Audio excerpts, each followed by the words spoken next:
Hey everyone, welcome back to the channel. Can't find TikTok in your app store?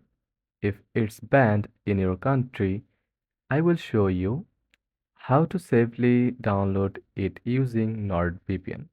Let's get started. First of all, subscribe to NordVPN and install the app on your device.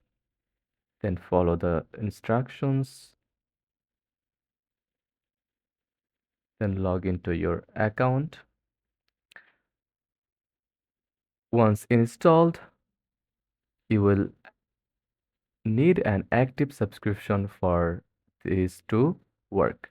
Now connect to a server in a country where TikTok is available like US or Canada. Click United States, then log in to your account or sign up for a new account. With the VPN active, go to your app store and search for TikTok.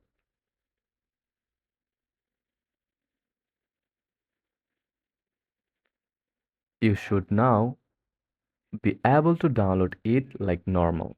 And that's it. Enjoy full TikTok access with just a VPN switch. Like and subscribe for more easy tech tips. Thanks for watching.